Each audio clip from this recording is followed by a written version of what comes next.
ଯତୀନ୍ଦ୍ରନାଥ ପାତ୍ର 91 ବର୍ଷ ବୟସ ଗତକାଲି ରାତି 9:45 ତାଙ୍କର ଦେହାନ୍ତ ହେଲା। ସେ ଆମ ବଂଶର ଆମ ଭାଇମାନଙ୍କ ଭିତରେ ବର୍ତ୍ତମାନ ସେ ଥିଲେ ବଡ଼। ତାଙ୍କ ଦେହାନ୍ତରେ ଆମ ବଂଶର ଗୋଟେ ଅପୂରଣୀୟ କ୍ଷତି ହେଲା। ପ୍ରାଥମିକ ଜୀବନରେ ସିଏ ଜଣେ ଶିକ୍ଷକ ଥିଲେ।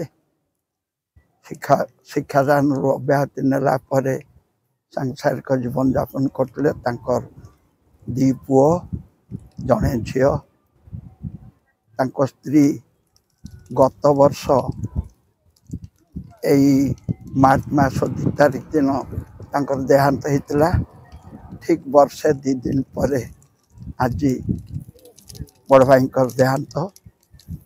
ତାଙ୍କ ଦେହାନ୍ତ ଆମ ବଂଶ ପ୍ରତି ଏକ ଅପୂରଣୀୟ କ୍ଷତି। ତାଙ୍କ ଜୀବନର ଯାହା ଅବଶୋଷ ଥିଲା ସେ ମେଣ୍ଟେଇ ପାରିଛନ୍ତି। ଖୁବ୍ ସୁଖମୟ ଜୀବନ ତାଙ୍କର ଥିଲା। ମରିଗଲେ ବି ଠିଆ ଠିଆ କଥାବାର୍ତ୍ତା କରୁଛନ୍ତି।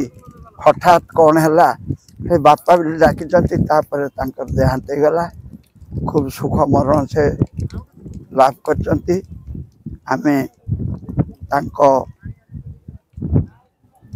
ଅନ୍ତିମ ସଂସ୍କାର ସାରିଲୁ ଏବଂ ଭଗବାନଙ୍କ ଠାରେ ପ୍ରାର୍ଥନା କରୁଛି ତାଙ୍କର ଅନ୍ତିମ ସଂସ୍କାର ପାଇଁ ଯାହା ଶ୍ମଶାନ ସାଥୀଙ୍କି ଆମେ ସହାୟତା ନେଇଥିଲୁ।